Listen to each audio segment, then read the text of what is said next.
मैं अपना नया वीडियो के साथ शिव बालक प्रसाद आपकी समक्ष मौजूद हूँ। क्लास 9 का फिजिक्स में पहला लेसन मोशन है, जिसमें बहुत सारे फंडामेंटल टर्म्स का स्टडी हम लोग करते हैं, जैसे रेस्ट है, मोशन है, डिस्टेंस है, डिस्प्लेसमेंट है, स्केलर क्वांटिटी है, वेक्टर क्वांटिटी है, स्पीड है, यूनिफॉर्म स्पीड है, वेलोसिटी है, यूनिफॉर्म वेलोसिटी है, एक्सीलरेशन है, वगैरह वगैरह का। तो स्टार्ट कर रहे हैं रेस्ट टर्म से। तो a body which doesn't change its position comparatively to a point of reference or a stationary point with time, the body is said to be in motion. The body is said to be at rest. The body is said to be at rest. जैसे कि हम देख रहे हैं कि point of reference ए के तुलना में बॉडी बी अपने स्थान में परिवर्तन नहीं कर रहा है, इसलिए बॉडी बी को रेस्ट में कहा जाता है। इसलिए बॉडी बी को रेस्ट में कहा जाता है। हम लोग जब घर से स्कूल को चलते हैं तो घर को स्टेशनरी पॉइंट मान लेते हैं, पॉइंट ऑफ रेफरेंस मान लेते हैं, और रास्ते में हम लोग मोशन में रहते हैं। तो इस प्रकार से बॉडी रेस्ट में कहा जाता है अगर पॉइंट ऑफ रेफरेंस के तुलना में वह स्थान में परिवर्तन नहीं करता है। इसी प्रकार से a body is said to be in motion when it changes its position comparatively to a stationary point or point of reference. The body is said to be in motion. अर्थात अगर कोई वस्तु स्थिर बिंदु के सापेक्ष अपने स्थान में परिवर्तन करता है समय के साथ, तो बॉडी को मोशन में कहा जाता है।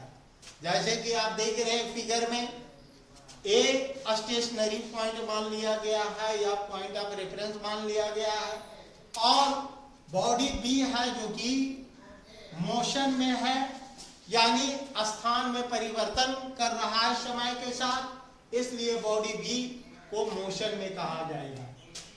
जब कोई बॉडी मोशन में रहता है, अपने स्थान में परिवर्तन करता है, तब है जो कि कुछ लंबाई तय होती है, उस लंबाई को total length covered by a body को डिस्टेंस कहा जाता है। जैसे कि फिगर में आप देख रहे हैं कि बॉडी ए से बी पोजीशन पर जाता है, बी से सी पर जाता है, सी से डी पर जाता है। तो total length covered by body हुआ 2 kilometre plus 5 kilometre plus 7 kilometre, यानी कि टोटल हो गया 14 kilometre. Thus total length covered by a body is the distance. इस प्रकार से कुल लंबाई जो बॉडी के द्वारा A B plus B C plus C D travel हुआ, उसको कहा जाता है डिस्टेंस। डिस्टेंस एक स्केलर क्वांटिटी है और इसका एसआई यूनिट मीटर होता है। अब सवाल उठता है कि स्केलर क्वांटिटी और वेक्टर क्वांटिटी क्या है। तो those physical quantities that have only magnitude and no direction are called a scalar quantity। यानी कि जिन फिजिकल क्वांटिटी में, भौतिक राशियों में सिर्फ मैग्नीट्यूड होता है, शेप होता है, साइज होता है, और इसमें डायरेक्शन नहीं होता है, तो उन्हें कहा जाता है स्केलर क्वांटिटी। डिस्टेंस है, स्पीड है, वर्क है, पावर है, एनर्जी है, तो ये सब स्केलर क्वांटिटी कहलाते हैं। उसके बाद वेक्टर क्वांटिटी में है कि physical quantity that have magnitude as well as direction are called vector quantity. तो जिन भौतिक राशियों में मैग्नीट्यूड के अलावे डायरेक्शन भी होता है, उन भौतिक राशियों को कहा जाता है वेक्टर क्वांटिटी। तो इस प्रकार से देखते हैं कि डिस्टेंस है जो कि स्केलर क्वांटिटी है और इसका एसआई यूनिट मीटर है। अगला टर्म है displacement. The shortest distance between initial position and final position is called displacement। जैसा कि फिगर में देख रहे हैं, AB 3 किलोमीटर है और BC 4 किलोमीटर है। इनिशियल पोजीशन है और फाइनल पोजीशन C है। इनिशियल पोजीशन और फाइनल पोजीशन यानी AC को जब मिला दिया जाता है तो displacement is calculated by AC equals to under root AB square plus BC square equals to under root 3 square plus 4 square equals to under root 9 plus 16। तो physical quantity having only magnitude and no direction are called scalar quantity. यानी कि जिन भौतिक राशियों के पास सिर्फ magnitude होता है और डायरेक्शन नहीं होता, उन राशियों को कहा जाता है स्केलर क्वांटिटी। जैसे डिस्टेंस है, स्पीड है, वर्क है, पावर है, एनर्जी है, etc। Now let us turn to vector quantity. तो physical quantity having magnitude as well as direction are called vector quantity. जिन भौतिक राशियों के पास मैग्नीट्यूड के साथ साथ डायरेक्शन भी होता है, उन भौतिक राशियों को कहा जाता है वेक्टर क्वांटिटी। जैसे कि एग्जांपल में वेलोसिटी है, डिस्प्लेसमेंट है, मोमेंटम है, वेट है।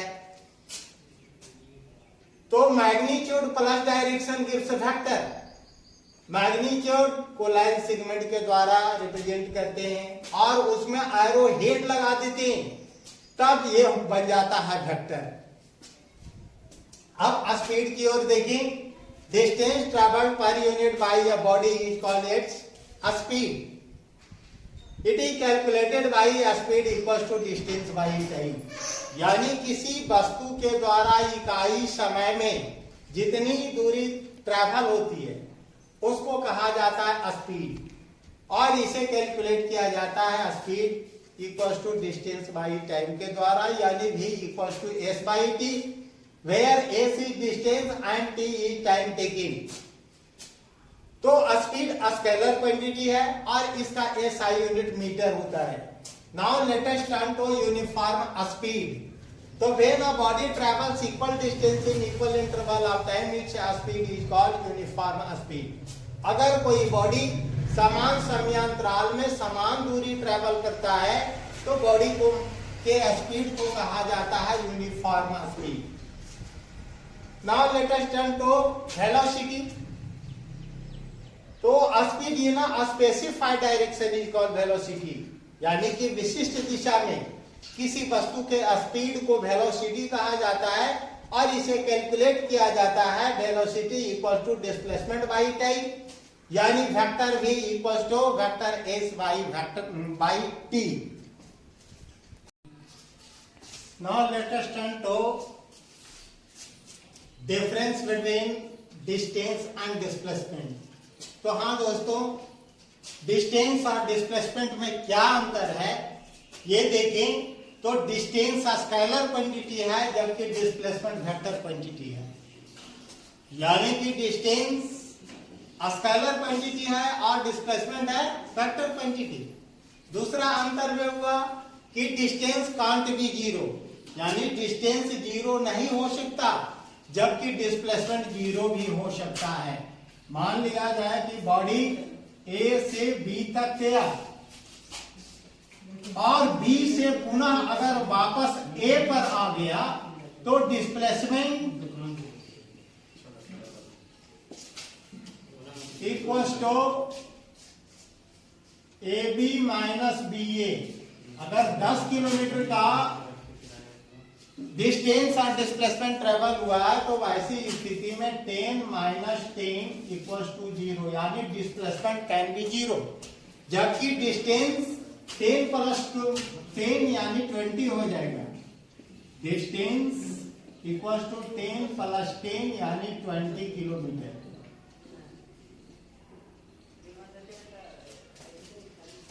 Distance can't be negative while displacement can be negative।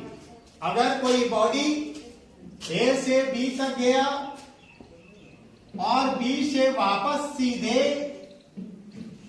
C तक चला गया तो वैसी स्थिति में डिस्प्लेसमेंट निगेटिव हो जाता है। अब देखें यूनिफॉर्म मोशन। तो when a body travels equal distance in equal interval of time, its motion is called uniform motion. और इसका जो ग्राफ होता है वो स्ट्रेट लाइन होता है, जैसा कि फिगर में दिखाया गया है।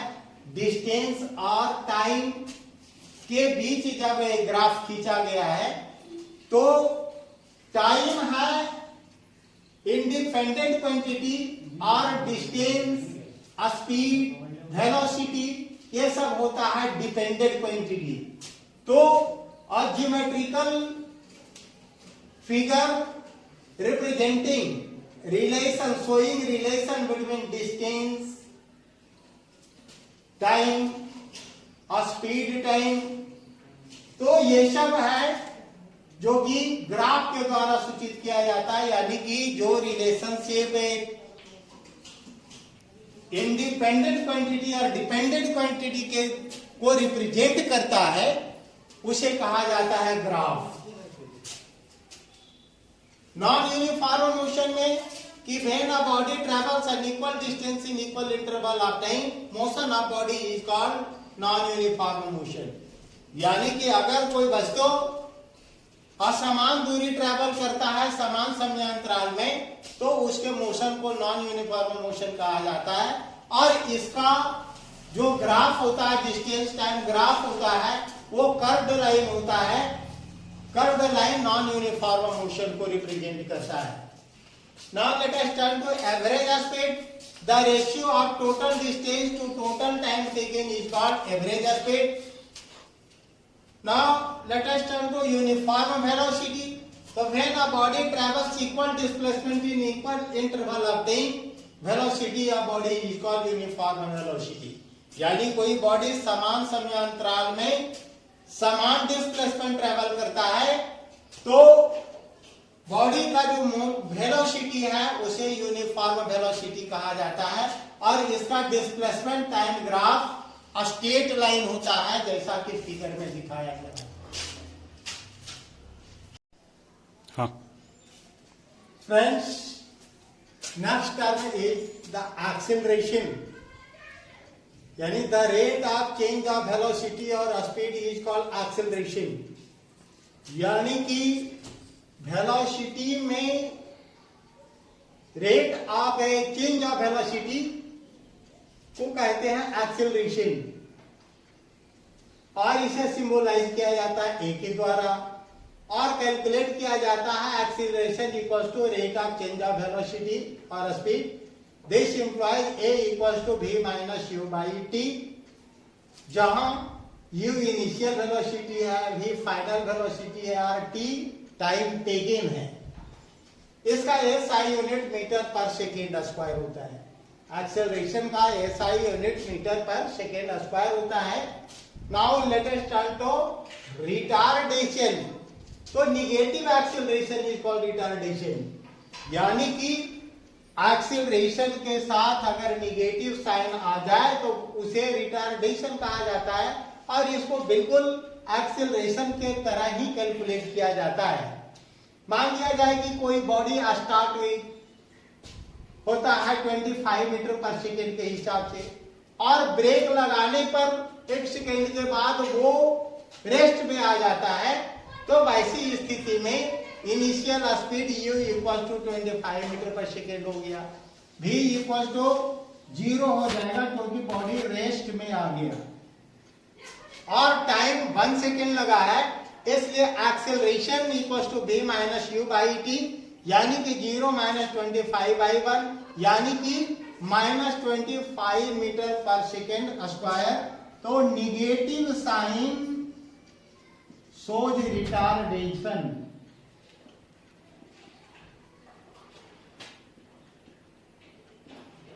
और निगेटिव एक्सेलरेशन।